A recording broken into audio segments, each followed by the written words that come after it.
Good morning children, welcome to my YouTube channel. बच्चों, आज हम सॉल्व करेंगे एक्सरसाइज 3.3 का क्वेश्चन नंबर 3 का 6th पार्ट। और इसमें बोला है हमें 5 years hence age of Jacob will be 3 times that of his son, and 5 years ago Jacob's age was 7 times that of his son. Then what are their present ages? देखो क्या बोला है कि hence मतलब 5 साल के बाद जैकब की एज जो है वो अपने बेटे की जो सन है उसकी एज की 3 टाइम्स हो जाएगी। और 5 years अगो जैकब की जो एज थी वो बेटे की एज की 7 टाइम्स थी। तो बताओ उनकी दोनों की प्रेजेंट एजेस क्या हैं। ओके, तो इसके लिए पहले हमें प्रेजेंट एजेस लेट करनी है बच्चों। सो हम लिख सकते हैं let the present age of, बच्चों क्योंकि आपके पास केसेस में क्या बोला है जैकब विल बी, इसका मतलब है आपको पहले जैकब की एज लेट करनी है। तो let the present age of Jacob be x years। Okay, और क्या लेट करना है and let the present age of son be y years। Okay, अब फिर क्या बोला है बच्चों 5 years hence। So 5 years hence, 5 years hence किसकी एज ऑफ जैकब। ओके बच्चों, hence नाउ आफ्टर लेटर, इनमें एजेस जो होती हैं वो ईयर्स जो होती हैं प्लस होती हैं, प्लस करके एजेस बनती है। तो इसमें बोला है कि 5 years hence age of Jacob कितनी हो जाएगी फिर x + 5। ओके, और वैसे ही 5 years hence, वैसे ही 5 years के बाद एज ऑफ सन, पहले दोनों की एजेस बनानी पड़ती है बच्चों, ध्यान देना केसेस को कंप्लीट करना पड़ेगा। जब तक आप ये अच्छी तरह से एजेस नहीं बनाओगे आपकी कंडीशन नहीं लग पाएगी क्वेश्चन में। तो सन की एज हो जाएगी y + 5 years। ओके, अब हम कर सकते हैं अकॉर्डिंग टू क्वेश्चन बच्चों। अकॉर्डिंग टू क्वेश्चन में क्या बोला है, अकॉर्डिंग टू क्वेश्चन में बोला है Jacob will be 3 times of that his son's age. तो एज ऑफ जैकब बच्चों, एज ऑफ जैकब क्या है देखो हमारे पास x + 5 और इक्वल्स टू कितना हो जाएगा सन की एज का 3 टाइम्स। तो अब हम लिख लेंगे 3 टाइम्स ऑफ सन्स एज। बस आप लोगों ने ये कंडीशन का ध्यान रखना है कि किसकी एज किसके कितने टाइम हो जाएगी। तो जैसे जैकब की एज बोली है तो Jacob's age equals to 3 times of son's age, और ये वही कंडीशन है जो क्वेश्चन में बोली है। तो कंडीशन गलत नहीं लगानी है। ओके, x + 5 और 3y + 3 5 15।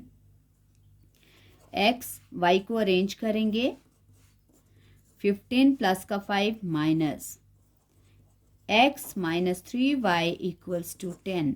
ये आ गई हमारे पास फर्स्ट इक्वेशन। ओके, नाउ अब क्या बोला है बच्चों, सेकंड केस में बोला है 5 years अगो। ओके, तो अब हम 5 years अगो बनाएंगे। 5 years अगो एज ऑफ, पहले किसकी एज बनेगी जैकब की, age of Jacob equals to, और देखो बच्चों एगो और बिफोर में जो ईयर्स होती हैं वो माइनस होती हैं, ये ध्यान देना। तो यहाँ 5 years माइनस हो जाएगी एजेस में, तो ये बन जाएगा x - 5 years। ओके, वैसे ही 5 years ago age of Jacob son की बनानी है बच्चों। अभी हमने सन की एज y थी तो y में से भी 5 years माइनस हो जाएंगे। ओके, क्योंकि ये पहले की एजेस है, जब पहले की एजेस बोली होंगी तो माइनस और जब बाद की बोली होगी तो प्लस। ओके, फिर अकॉर्डिंग टू क्वेश्चन, अब फिर कंडीशन में क्या बोला है जैकब्स एज वॉज, कितना 5 साल पहले जैकब अपने बेटे की एज का 7 टाइम्स था, मतलब जैकब की जो एज थी वो बेटे की एज की 7 गुनी थी।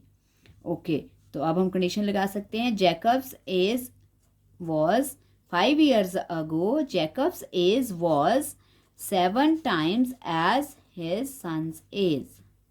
ओके, सो फिर अरेंज करेंगे, 7y माइनस 35 ब्रैकेट ओपन कर लिया। अब एक्स वाई को इधर अरेंज करो लेफ्ट में, और -35 प्लस का 5 राइट में, माइनस का 5 राइट में प्लस हो जाएगा बच्चों, x minus 7y equals to, यहाँ रह गया -30, और ये आ गया बच्चों आपके पास सेकंड केस, सेकंड इक्वेशन बोल सकते हो।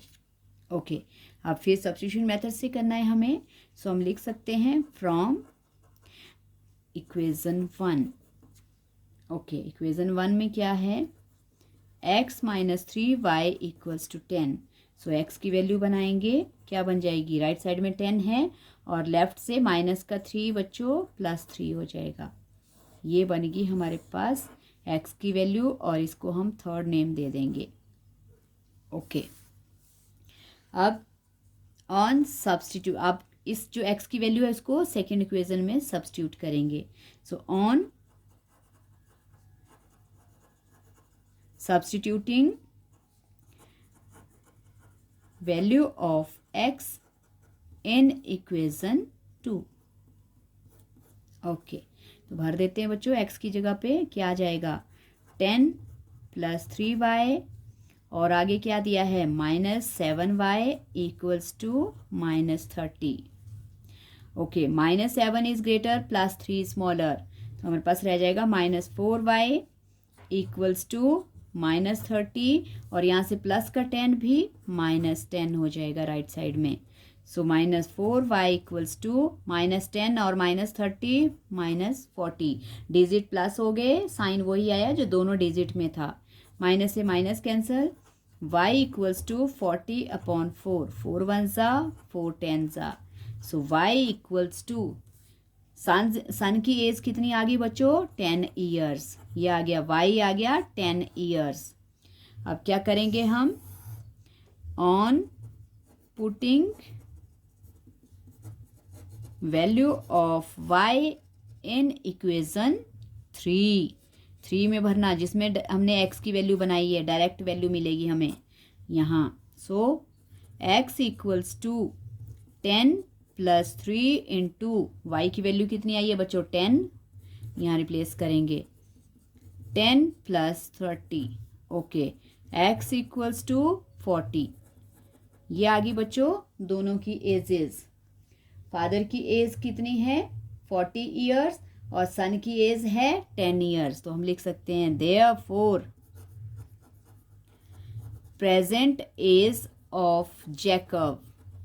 सो जैकब की एज कितनी है, 40 ईयर्स, और प्रेजेंट एज ऑफ सन, और सन की एज कितनी आई बच्चों, 10 ईयर्स। सो यही हमारे सॉल्यूशंस थे, यही हमें फाइंड आउट करना था। ये इंपॉर्टेंट क्वेश्चंस है बच्चों सारे, और कंडीशंस का ध्यान रखना है, इनमें अच्छी तरह से कंडीशन लगाकर सॉल्व करोगे तो आंसर सही आएगा, अदरवाइज गलत। मैं थोड़ा सा आपको बता देती हूँ, अगर आपके पास हैंस दिया है, आफ्टर है, लेटर है, नाउ है, तो इन सारे केसेस में बच्चों जो ईयर्स हैं वो क्या होती हैं, एडिड होती हैं, लिख सकते हो ईयर्स आर एडिड। और अगर एगो और बिफोर है तो इनमें बच्चों क्या होगा, जो ईयर्स होती है, जितनी ईयर्स अगो बोला है उतनी ईयर्स एज में से माइनस हो जाएंगी, तो ईयर्स आर सब्सट्रैक्टेड। ओके, तो ये कंडीशंस याद रखनी है आपने। अगर ये कंडीशन आपको सही तरीके से आ जाती हैं तो आपका क्वेश्चन बिल्कुल सही हो जाएगा। सो आई होप आपको ये समझ आ गया है बच्चों क्वेश्चन। तो प्रैक्टिस करना, और वीडियो को लाइक करना, शेयर करना, और अगर मेरे चैनल पे कोई बच्चा नया है सो प्लीज़ मेरे चैनल को सब्सक्राइब करना, ताकि आपको मैं 10th के सारे जितना भी सिलेबस है हर एक्सरसाइज के क्वेश्चंस आसानी से समझा सकूं। Thank you so much.